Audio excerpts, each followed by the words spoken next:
Hey, you YouTubers! Sorry about that. Tasman here, bringing you another episode of Minecraft from the ground up, Redstoning 101. So, in the last episode, did it right, we went over the three component types for redstone, and we learned a bit about signal and repeaters. So, now we're going to talk a little bit about the properties of redstone dust. So here we have an example showing a line of redstone dust. Now I've used color wool and these torches to show you the state. Now the colored wool, red means it is hot, it receives a signal, and the white means it's not. Now this is not wool, so that doesn't count. But as you can see, because when you put on a redstone line, it powers the block that's underneath it, which is why this torch right here is off. If we took that off, and you see we got our torch on.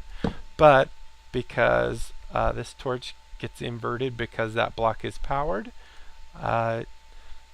it turns off. Now, like I said before, the block doesn't push into the next block in any shape, way, or form. So even though we have this block here is all powered, it's not pushing down to this block because the redstone torch is on. Doesn't push it diagonally, doesn't push it to the side. There's upper diagonal, and directly above the line is not powered. And also when I end the line, the block underneath the end of the line is not powered. However, because we do have this and it's not at full, it's not where this is the zero block is up here or whatever, because there's actually power in this next one, it actually powers this block, which you can see by that torch. So redstone dust is kind of finicky and only powers the line that it's plugged into and the line that it's pushed into. So as you can see, the redstone is being pushed into there. So that's the properties of power with redstone dust. Now this one's a little more confusing to look at, but this is the properties of the redstone torch. Now a redstone torch can power repeaters, and it can power repeaters, it can power comparators, and it can power dust on the side, and it can power a block above. But it cannot power a block from the side. Now I'm just using these repeaters to simply pull out the state of that. So this repeater, as you can see, the arrow's pointing this way, and a repeater has the unique ability of pushing power into something, and even better, pulling power out of something. So here we can see that this repeater is pulling power out of this red block because it's getting powered by the redstone torch. However, this block to the side, it's white, it does not receive any power even though it's right next to the torch. And it doesn't matter whether the torch is on the block next to it or if the block is, or if it's actually attached to the block. As you can see, it does not pull any power. Alright, so that's that. However, as I said, devices such as your repeaters, comparators, and dust can actually get a signal from the side of a redstone torch. Now even the block below the redstone torch is directly attached to the redstone torch. Also you can see here it does not receive any power either. And this block down here is just to hold up the repeater, as is this block to hold up that repeater. So a redstone torch really doesn't power blocks very well. It powers the one above the torch and that's it. And then devices plugged into it, or your transmission components, it will use the dust, comparators, and repeaters. Sorry. So now let's start talking about some fun stuff. Redstone wiring. So here you can see this lamp over there is on. And as you can see, you can take redstone in any direction. We're going north, south, east, and west, every direction. Not only that, horizontally you can take it up and down. So you can step it up and you can step it down and we still get power. Now where it gets a little bit tricky is in vertical wiring. So remember we talked about the transparent or translucent blocks, or I guess transparent. As you can see here, if this were a normal block, it would have cut that off because it's actually being cut off here and stuff. So as we can see though, that this line actually is able to go up. And even though we have our floating half slabs, it's able to go up and power this. And also here we have the stepping method, where we just step it down blocks one by one, kind of in a spiral. And then finally we have the red torch method. Now one thing to note about redstone torches is redstone updates 10 times every second. So a redstone torch will update its state 10 times a second. Now these are also called ticks. So a redstone torch has a 1 tick delay. And we're actually going to see that pretty good here, because here we have just a raw line of just dust, no delays in there, and also over here, even though it looks a little weird, we have no delays there. However, here we have torches that when we turn this line on, it will power this block, which will depower that torch. This torch is currently powering that block, which depowers that torch. So we'll basically get an inverted signal. So every one of these torches that are on will turn off, the ones that are off will turn on, and because the very top one is off right now, it'll be on, which powers this block, which powers the redstone dust on it, which goes down and powers our redstone lamp. Okay, so what I want you to notice is there's quite a delay. When we hit this switch, these two are going to turn on pretty much identical. This will actually have, I believe it's a 3 tick delay. So let's do it. See that? And you saw all the torches turn on and off. So using this method, if speed is not of the essence, it's a pretty good method. It actually takes a lot less redstone resources because a redstone torch is simply 1 dust. And, well, maybe, I don't know. It's not a lot less. it's a tiny less, I believe, because you don't have to fish it. This way actually is using the most dust because you have to kind of spiral it up. I actually prefer, and I think it kind of looks cool, is the half slabs. And that's what I use throughout here. So this is vertical wiring, making a redstone signal go up. However, it doesn't quite work the same when making redstone come down. Redstone is very finicky on getting down, and the only 2 methods is a modified method of the redstone torch and the spiral. This method right here with the half slabs or the transparent blocks doesn't work at all. So here I have another example, and we can see I'm just using my half slabs to step it up. And to make sure everything is equal, I have basically a repeater to reinforce the signal, make it full strength so that it goes all the way down. So once again, here to go down, we're actually using redstone and redstone dust. So it's a little different than our redstone over there, which is every other block. And the reason is this redstone torch is actually powering this redstone dust down here, and this redstone dust is powering this block, which depowers this torch. Since this torch isn't on, this dust isn't on, and so on and so forth, all the way down.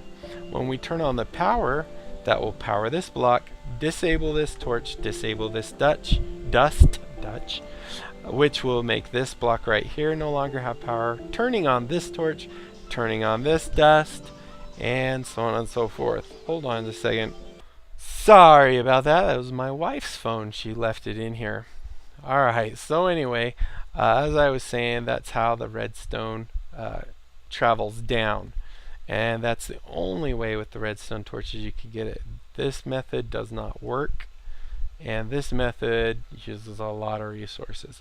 However, once again, even though there's a lot more redstone dust being used here, because that torch delay, there is a slight difference. So let's hit that, and you'll see there's actually a slight difference there. So that is redstone signal traveling down, or redstone wiring. So now we're going to talk about delays. We did talk about a redstone torch is 1/10 of a second delay. And what we're showing here is, remember how we said with the repeater you can actually set the delay? So here we have a 0 tick delay. A repeater, when it's in its default state, has a 1 tick delay. So as you can see, 1 tick. If we move this torch by right clicking from the 1 position to 2, this is now a 2 tick delay for the repeater. Now this is the old school repeater, and it has 2 torches, so that's also a 2 tick delay. We click our thing one more, we get a 3 tick delay. Click it one more, we get a 4 tick delay. And if we want a more delay than that, as you can see, this is a 5 tick delay because we have this one at a 4 and this one's default is at a 1. So what this will do, and we'll get it before the sun goes all the way down or pops back up, is when we push it, you'll see that we kind of get this line pattern thing going on. And even though it kind of looks like it kind of looks like this light and this light are actually still going in sequence. They're actually turning on at the same time. Let me show you. Let's see, let's just grab some sandstone. So we cover up all these other lights. Your brain is actually, is that the, yeah, that's the one right there. Your brain's actually making it look like a sequence. So, but watch this.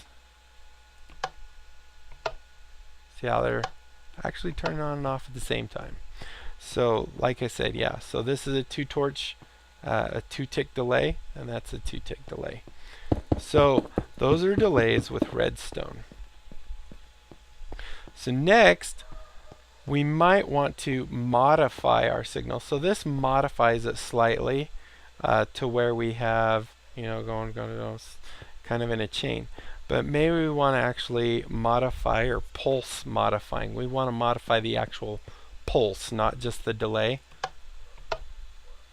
So that's what we're doing here. So we're going to learn a couple little contraptions. I actually put them down here because they kind of made more sense to be down here than over with the logic, although they could be there.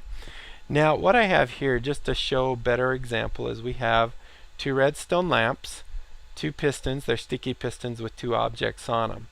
We have 2 lines coming off of our main line right here. So when we push this button, it'll power this, which is no tick delay and no modifying of the pulse itself. Then we have this, which is a pulse limiter, and we'll go over that in just one second. And that goes to this one. So this one is our control, or our raw one. This one will be our modified one. So let's go ahead and see what it does. Okay, so this is a standard. When you hit the button right here, you see the lines on, lines off, right? Well, what the pulse limiter is going to do, and this is the horizontal version, is it takes it and kind of blips it, makes it go on and off really quick. And how that works is when we get our redstone signal here, this block gets powered, which turns off this torch, but this repeater here is drawing out the signal.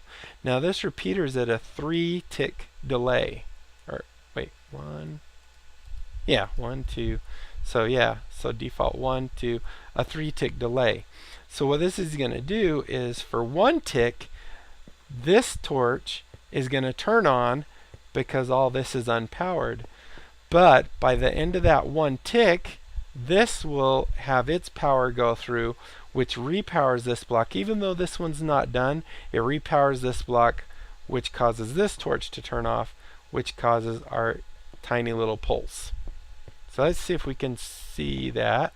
If you watch that torch right there, you'll see it flash really quick. So that's how that works. You simply are repowering that block, or you're sending a quick signal, but before the full signal gets through, this repowers the block and causes that to be a really short tick, which causes our piston to go up and down. Now here's the exact same thing, but this is a vertical version, and I actually include a lot of horizontal, vertical type contraptions because sometimes you're constrained for space and you don't have 2 full blocks that are 6 wide to put something in. So right here we have the exact same thing, but it is vertical. It's only 1 wide.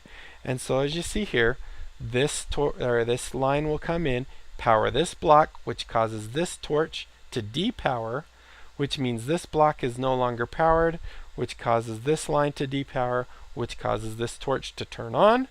At the same time, this repeater draws power out of there, holds it for one tick second or so, then it powers this block, which repowers or allows this torch to turn back off, causing just a quick pulse. Now this one you won't be able to see, well maybe you will. If you look out of the corner, maybe. Nope. There you go. Quick little pulse. So there's our 2 types of limiters. And there's actually more. These are just the 2 more common ones I use. And I find handy. Now, next thing, we've learned how to shorten a pulse so that the piston goes up and down really quick, instead of the standard up and then down.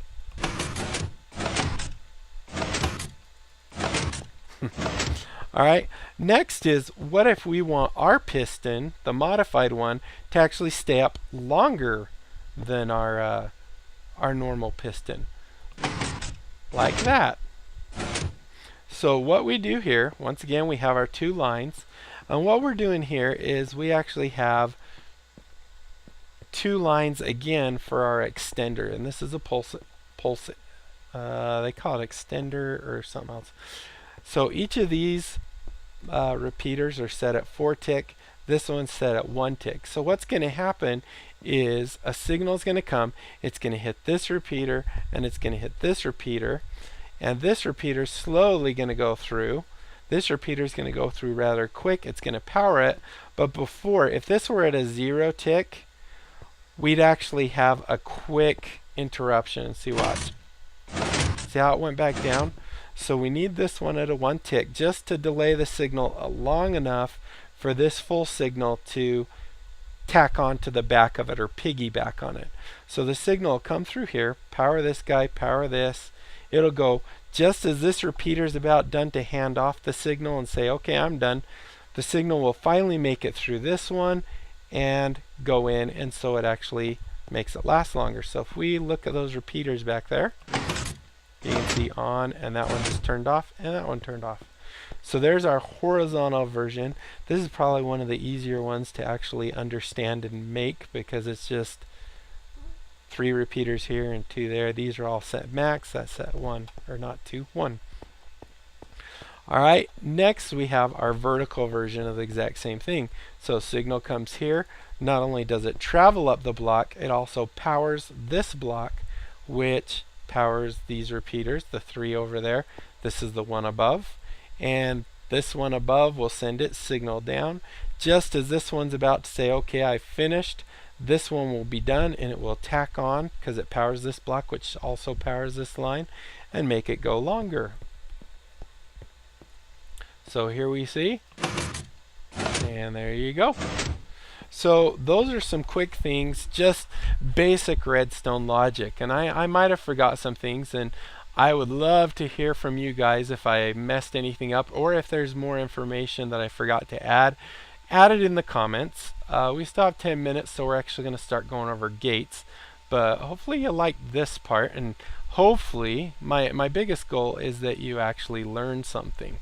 And if you did that, I consider it a success. Now remember how we were talking about this part of the repeater right here, that we need this to keep this so it's the same as that. This is called a NOT gate right here. If we took this guy off, This is a NOT gate or a signal inverter. So here we have a signal coming in, hits that, and it's inverted because this block is powered, depowers that torch, depowers the line. Let's throw back our, bubblegum. Didn't want to do that. Alright, so let's do that real quick. Turn back our old-fashioned repeater. And there. Okay, so that is a NOT gate, and also known as a signal inverter. And I think a NOT gate is an inverter. So it takes a signal and it says NOT and reverses it. If we turn this signal off, it reverses it again. So as you see, signal's off here, that powers it on. So this is a way of making an on-off switch that when it's down, it's off. When it's up, it's on. Because normally when it's down, it's on, right? Next, we have an OR gate. And an OR gate is pretty simple. You have power come from two things and they just simply tie together. So you can either have this on, or you can have both on and you get power. The only time you don't get power is when they're both set to off. So there's on, and there's on. Right? Next, we have an AND gate. And an AND gate is a little different. Okay, so an AND gate is if this is on and this is on, then we get power. However, if one of these is off or both are off, we do not get power. So how does this work? So when we're powering this block which powers that torch, and then we have this one which is power. This block is not powered, so we're powering that torch. Because one of these torches are lit, that causes this to be lit and causes this torch to be off. So if we turn one of these off, you'll see our line is still lit. However, if we turn both of them off, or on in this case, we have this one light up, which lights up our thing. So this piece right here is kind of like our NOT gate, because it's inverting, well, it's actually reverting the signal. It's a NOT gate. Okay, so we do that again, and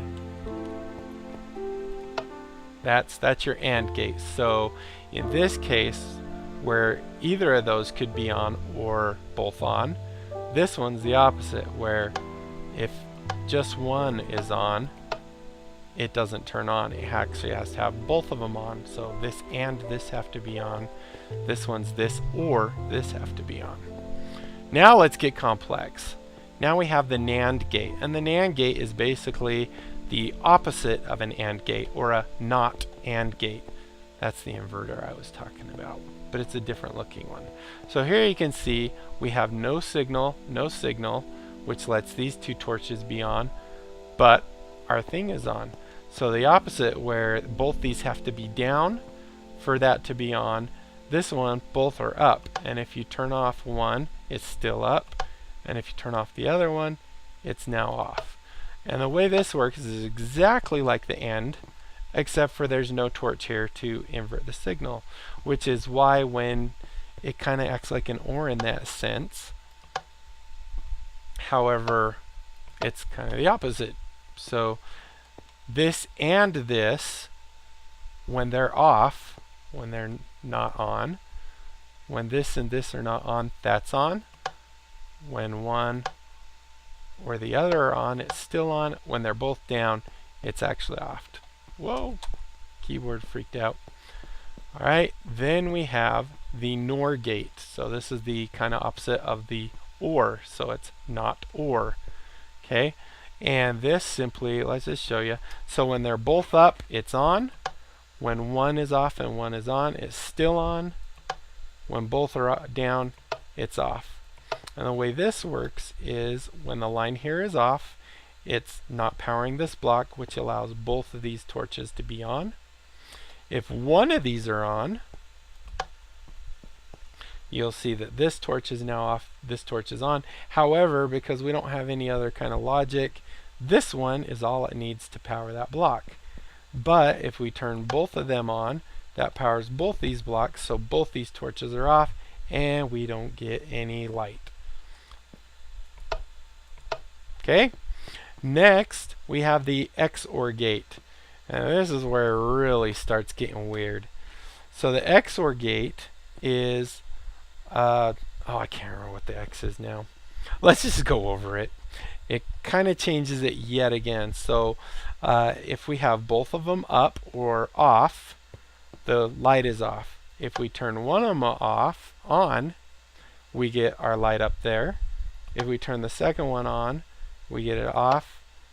So in this case, where the OR gate down there, it could be it was off when both were up. If either were down, it was on. But if both were down, it was also on.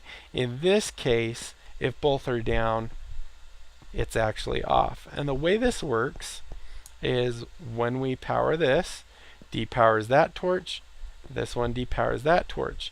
These torches are no longer powering this line, so this torch is on. Now also, when this block is not powered, it has this secondary, so it's not only dependent on that, it has a secondary way of going, which is this guy right here. So if we turn off that one, you'll see we now have power here. This one's powering that block, but this one is on because the block's off. And so now it just goes through this little chain and simply says, okay, here we have this one.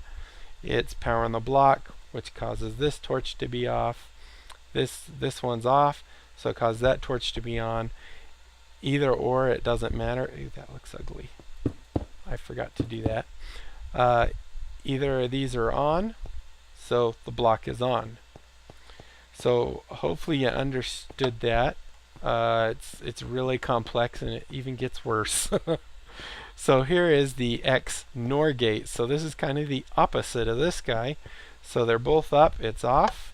One's on, it's still off. Two are on, now it's on.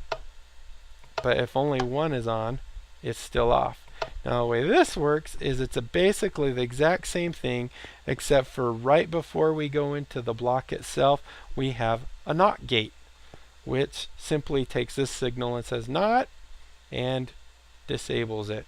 So it basically works the same way, except it's inverted. Alright, so those are our gates. They are complex and a little confusing, but you can always watch this video as many times as you want. You can go on the wiki, get information about it and stuff like that. So now let's talk about some other logic. And I don't have a lot here, but I will be adding a lot more. So other logic, we have something called a T flip-flop. And this is a way of turning a button into a lever, basically. So what happens when we power this line? It comes up here, powers both these blocks here, which will disable both these torches. Now when these torches come back on, whichever state the pistons are in will be inverted. Since this one's shut, it will know that it has to thrust out and it will push. This one will just kind of give up because it's already out, so it doesn't think it needs to go out. So it actually goes in. And this redstone block, being a power source, right now is powering this repeater.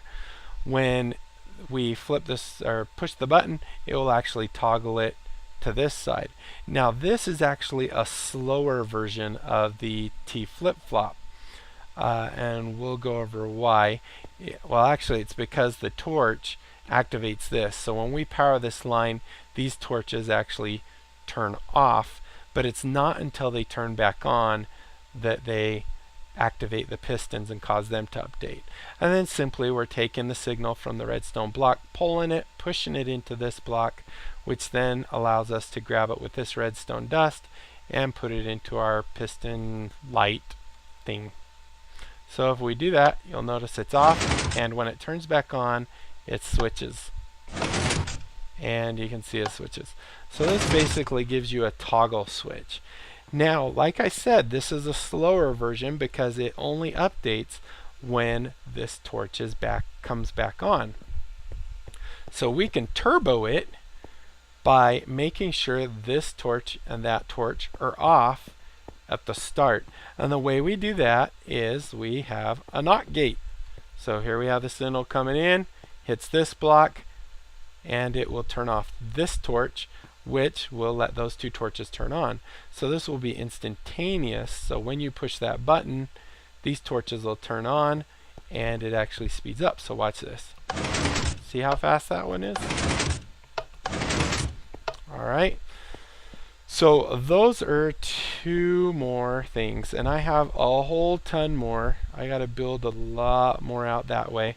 And then once we're done with all that stuff, we're actually going to go into over here, contraptions. So I think that we're at our 30-ish minutes now. So this will be other and devices.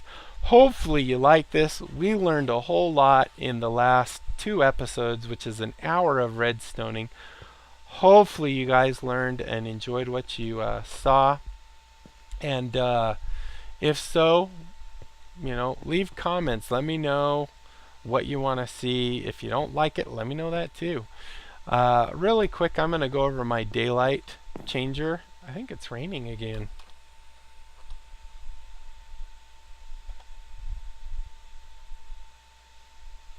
Yep, there it goes.